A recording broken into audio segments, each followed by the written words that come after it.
énigme et allégorie. L'introduction à Heptaplus semble un manifeste en faveur de l'obscur. Pic y insiste sur l'habitude des anciens sages de ne pas écrire des choses divines ou seulement d'une façon voilée, d'où leur nom de mystère. Il n'y a pas de mystère où rien n'est caché. C'est ce qu'avaient compris les Égyptiens et ce que signifiaient les sphinges devant les temples. Instruit par eux, Pythagore devint maître du silence.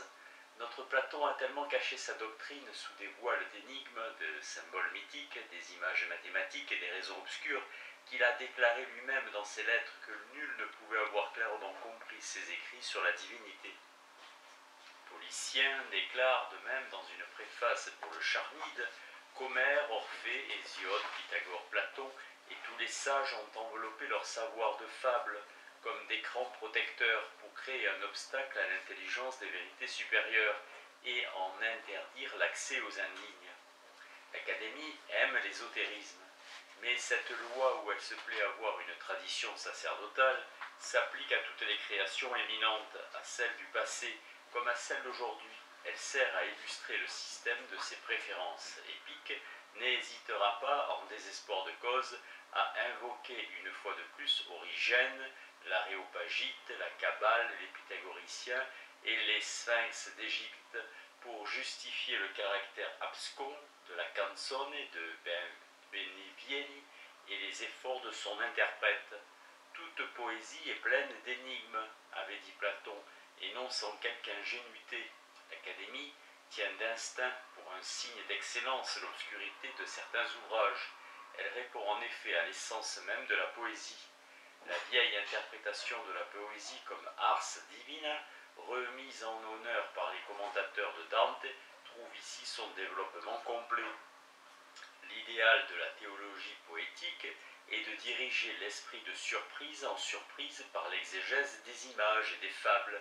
C'est déjà ce que Pétrarque signifiait en évoquant Platon, à qui les scolastiques, et en particulier saint Thomas, reprochaient précisément sa mauvaise méthode d'exposition. Tous ses propos sont imagés et symboliques, et il entend par les mots autre chose que ce qu'ils énoncent.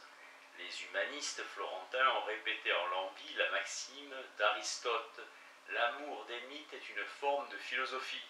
La grandeur de Platon est bien d'avoir rendu l'accès de sa pensée déconcertant et difficile, c'est-à-dire d'avoir mêlé à l'enseignement philosophique un principe d'illusion que tous les esprits ne sont pas capables de supporter. On s'adapte à ces modes de spéculation par un double mouvement d'exploration et de récréation dont l'allégorie est l'instrument. Elle permet de parcourir les poèmes mythologiques et les fictions des sages en les actualisant et de les exploiter en fonction de nos propres besoins, avec une démarche et des ressources assez différentes les uns des autres. Landino, Policien, Pic, tous les humanistes de l'Académie chercheront sur les traces des Alexandrins à s'emparer aussi durablement des grands textes et du monde des fables. Nommé dès 1458 au studio, Landino n'y était pas entré sans opposition. Faible philologue, le jeune humaniste venait à l'étude des textes par goût de la poésie lyrique et avec des préoccupations de moraliste qui, aux yeux d'un Poggio et de ses élèves, ne correspondaient pas aux exigences modernes. Il s'efforcera pourtant de tenir la balance égale entre les problèmes textuels et l'interprétation symbolique. Dans la préface à l'édition d'Horace, 1482, qui ressemble bien à un plaidoyer pro-domo, Landino expose comment il a été amené à employer des méthodes différentes dans ses grands commentaires. Pour Virgile, on a écarté l'étude grammaticale et philologique et scruté avant tout eos sensus cos divinitas tanti genii mirifice pigmentis perim cam Greci allegoriam nominant penitus additit, atque pulcherimis integumentis operuit. Pour Dante, il a fallu suivre à la fois les démarches de la pensée savante et celles de l'éloquence, c'est-à-dire les particularités du langage. Pour Horace, enfin, c'est l'art de la composition. Mirificum concilium atque artificium in singulis disponentis atque ornandis, qui fera l'objet principal du commentaire. Landino ne manifestera en fait aucune originalité dans un cas comme dans l'autre. Si pour des raisons d'opportunité il aborde différemment Virgile, Dante et Horace, il adopte une attitude identique et fort peu historique à l'égard de tout ce qu'il admire. Mais c'est par là que ses commentaires ont pu compter. La nouveauté était de déduire l'interprétation symbolique des généralités du platonisme, par ce que les Grecs nomment allégorie. Les règles de la glose ordinaire pratiquées au Moyen-Âge n'ont plus grande utilité. Landino l'énoncera en exposant la méthode de son commentaire à Dante. Nous n'ouvrirons pas seulement le sens naturel, mais encore l'allégorique, tropologique et anagogique, qui se valent car ils ont entre eux une grande convenance. Et nous les appellerons tous ensemble allégoriques. En dehors de l'explication littérale, il n'y a qu'un sens à dégager, c'est celui qui intéresse la vie de l'âme. L'interprétation néoplatonicienne vise donc toujours à suggérer la même réalité sous des apparences qui ne l'enveloppent jamais avec exactitude, puisqu'elle peut les revêtir toutes.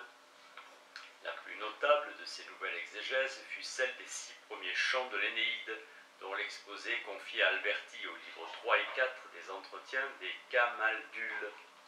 La carrière d'Énée y devient celle de toute âme, qui doit aller de la vie des sens droit à celle de l'action, Carthage, avant d'atteindre le rivage de la contemplation, Italie. Le thème caché est celui de la quête métaphysique.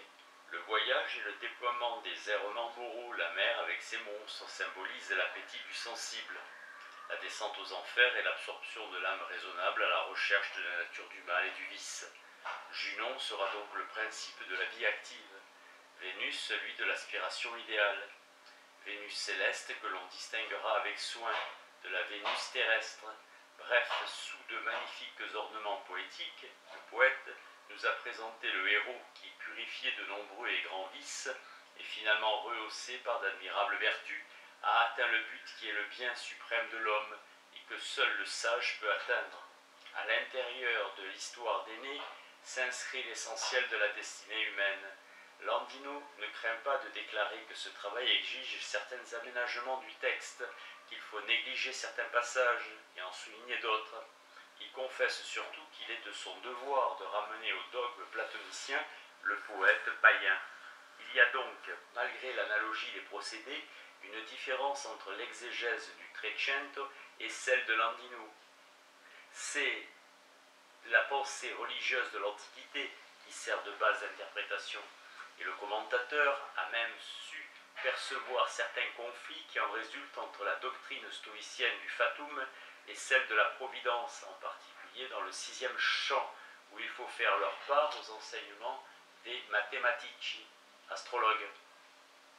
Laurent, interlocuteur actif des entretiens, loue l'ingéniosité de l'interprète. L'exégèse est ici un jeu intellectuel qui articule le récit fabuleux d'après la doctrine de l'âme, confirmant ainsi le prix de l'un et la vérité de l'autre. Landino y avait même trop bien réussi, ayant retrouvé tous les grands thèmes dans les 6 premiers livres de l'Énéide. Il n'avait plus le moyen d'interpréter les autres et dut abandonner l'entreprise. L'allégorie ainsi conduite ne se confond pas exactement avec le sens moral qu'elle développe avec abondance. Elle intéresse aussi les fins ultimes de l'âme. Landino découpait l'épopée d'Énée sur le modèle de la Divine Comédie. Il en faisait une Divine Comédie antique. L'exemple de Dante pèse sur l'exégèse florentine. Landino le confessera dans son introduction à la Comédie. Il est vraisemblable que Dante s'est proposé le même but qu'Homère chez les Grecs et Virgile chez les Latins. Les forces qui détournent Énée, ce sont les 3 bêtes qui assaillent Dante. Le parcours et les symboles qui le jalonnent ne peuvent qu'être identiques.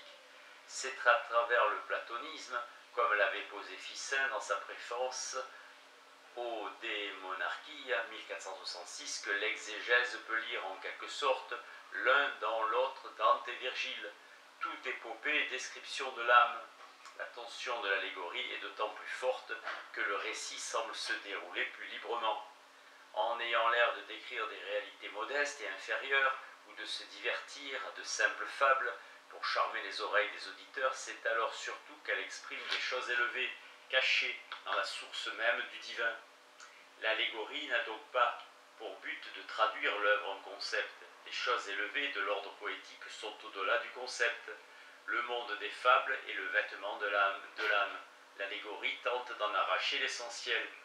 Il y faut user d'invention. L'allégorie platonicienne veut des exégètes imaginatifs, et leur diversité ne contredit pas le principe. Policien donne plus de sérieux à l'explication littérale et plus d'envol à l'interprétation symbolique. Il annote son Virgile en philologue. Il s'intéresse avec plus de goût et de diligence que personne à l'exactitude et à la pureté du texte. Mais pour en bien saisir la substance, il s'exerce à la ramasser dans un summarium poétique. C'est là qu'il excelle. La Selva, Manto, 1482, contient un abrégé des thèmes des bucoliques, un des géorgiques et en moins de 100 vers de l'Énéide. Rusticus, 1483, adapte librement les motifs pastoraux et rustiques. Ambra, 1485, qui répond à l'Horatio in expositionem Homeri, commence par une fable d'imitation. Jupiter a destiné Homère à célébrer Achille, et après Achille, Ulysse qui réclame aussi de lui le droit à l'immortalité. Les deux épopées sont donc résumées l'une après l'autre, enfin dans un long passage où il s'inspire d'éloges d'Homère attribués à Hérodote et à Plutarque et diffusés par les Alexandrins. Policiens célèbre l'omniscience du poète. On y trouve toute la philosophie naturelle et l'histoire du monde. Genitalia semina rerum. La théologie. Esse deum mentem immensam rerumque potentem, et la doctrine de l'âme selon Pythagore et Platon. Homère enferme encore la science politique, celle de l'harmonie. Cam vacum sit amica fides, la source de tous les arts, kin et appellaos digitis animar colores monstrat. Naturanque omnem illa ipsa mirante figurat. Le chef-d'œuvre poétique est le microcosme de l'esprit humain. Il contient tout le savoir sous le vêtement de fable. L'artiste comme le savant n'ont plus qu'à l'interroger. Landino adhérait encore à l'esprit des commentateurs médiévaux. Policien renoue expressément avec les principes de l'exégèse alexandrine, ce qui lui vaudra l'ironie de Rabelais. Surtout l'interprétation morale vide les images antiques de leur richesse concrète. Seul importe pour Landino le mouvement général, le sens complet de l'épopée. Policien tend au contraire à y découvrir la vie universelle et comme la pulsation du cosmos en détachant des séries plastiques des petites scènes composées. Il découpe et restitue avec une élégance incontestée des médaillons, d'après l'antique, propres à illustrer toutes les préoccupations actuelles. Le principe allégorique provoque un transfert continu des motifs antiques dans la poésie moderne, dont le plus haut degré est, selon la fameuse profession de foi de Ronsard, de bien d'esquisser la vérité des choses, d'un fabuleux manteau dont elles sont encloses. Policien est ainsi devenu le fournisseur d'images et d'énigmes du milieu florentin. Dans une lettre fameuse de 1490, il se plaint des innombrables demandes d'imprésés et d'emblèmes qu'il est obligé de satisfaire, devises pour poignées d'épée ou anneaux pour des lits ou des meubles. Un importun réclame un symbole qui ne soit compréhensible qu'à son ami et excite en vain les conjectures des autres. Avec les motifs de la mythologie, les signes égyptiaques dont Policien passait pour averti semblent déjà recherchés. Le petit côté du langage allégorique est aussi celui qui a fait son succès durable. L'Académie, plus qu'aucun autre groupe humaniste, a contribué à le mettre à la mode. Ce qu'on venait chercher à Caridji, c'était légère ivresse intellectuelle, qui naît de la préciosité des images, de la subtilité des symboles. Policien, fournisseur de thèmes pour les artistes, et en particulier pour le jeune Michel-Ange, a bien pu communiquer à celui-ci le goût d'une certaine obscurité poétique. Orienté vers des secrets d'ordre cosmique ou vers un absolu psychologique et moral, l'allégorie n'en est pas encore au stade du système. C'est un demi-siècle plus tard que Conti, Giraldi, Cartari, qui sont à tant d'égards les héritiers des platoniciens du Quattrocento, établiront à l'usage des poètes et des artistes les répertoires méthodiques, des dieux et du monde symbolique. Ce qui se manifeste à Florence vers 1480-1490, c'est une curiosité d'esprit favorable à ces spéculations et capable d'ailleurs de se contenter de peu, un besoin d'interroger les fables antiques plutôt que de les interpréter définitivement. Les mythes de Saturne, de Vénus, d'Hercule ou d'Orphée sont à la fois divertissants et sérieux, pouvant jouer sur tous les registres.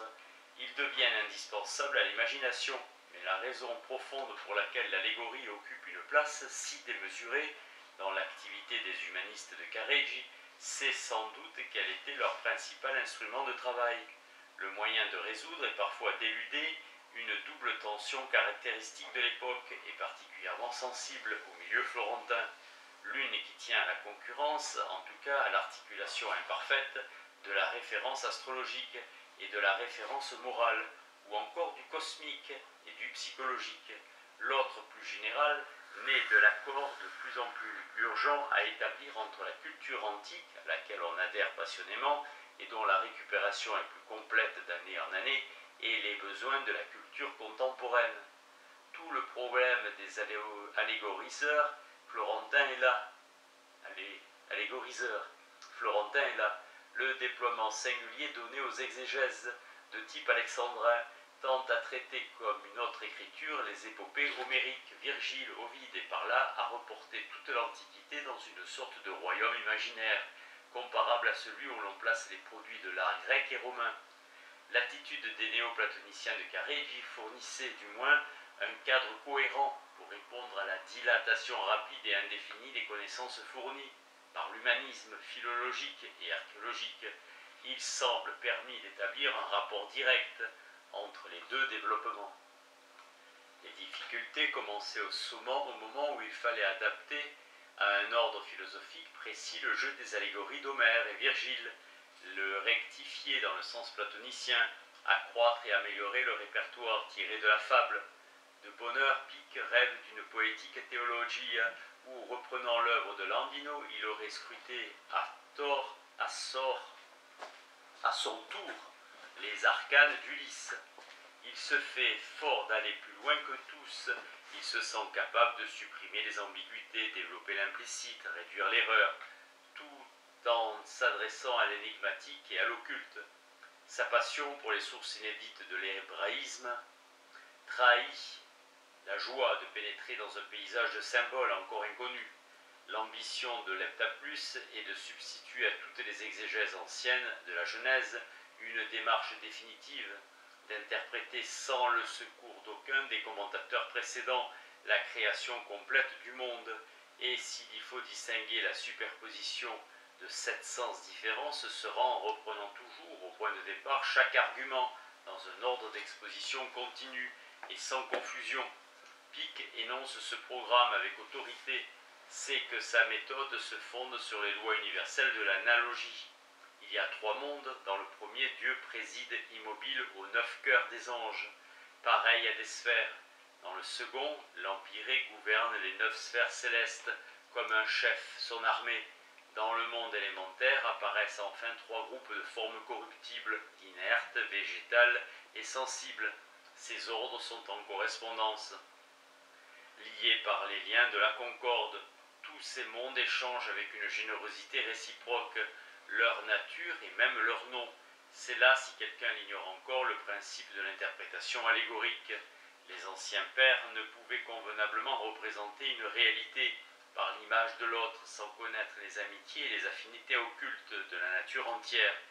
Il n'y aurait eu aucune raison de représenter une chose par une image plutôt que par l'image contraire. Mais connaissant toute chose et poussé par cet esprit, qui ne connaît pas seulement l'univers, mais qui l'a fait, il représentait très exactement les natures d'un monde par celles qu'il savait lui correspondre dans un autre monde. Il s'agirait donc de ramener toute allégorie au symbole, en substituant à l'approximation littéraire une correspondance vraie. En fait, le but de Pic est plutôt de rationaliser l'allégorie scripturaire par un puissant jeu de notions métaphysiques, comme l'un, le bien, l'être et le sévère commentaire de la Genèse, à partir des traités néoplatoniciens, apporté par l'heptaplus est plutôt décevant, en ce sens que toutes les images sont impérieusement ramenées à un ordre abstrait. Ce qu'il reste d'irrationnel dans l'ordre symbolique se réfugie dans le système des signes, c'est-à-dire dans l'alphabet même. Pic, conformément à des préoccupations assez communes au XVe siècle, attache une importance privilégiée aux combinaisons des mots et même des lettres. Pour l'hébraïsant, la symbolique s'étend à l'écriture, c'est-à-dire à la structure élémentaire des signes. L'exégèse devient cryptographique, comme la découverte finale de l'heptaplus sur le mot prodigieux, Bérécit, l'exprime assez. Ces diverses orientations existaient chez Ficin, comme à Landino les 4 modes traditionnels lui semblent moins utiles qu'une exégèse platonicienne. Comme Pic, il la fonde sur la structure analogique de l'univers. Comme Policien, enfin, il l'applique avant tout à la méditation des textes poétiques, qu'il découpe, développe et transpose librement selon les besoins de sa pensée. C'est dans ses lettres et ses traités que l'on trouve la mise en œuvre la plus complète des formes poétiques recherchées par l'Académie. Des thèmes antiques qu'il interprète, il tire les schémas de composition qui reparaissent dans ses propres allégories. Ces schémas sont justifiés par des correspondances mystérieuses, sans prétendre dresser un tableau de ces formes symboliques, ni en restituer les articulations. Il peut être utile de rappeler les plus fréquentes.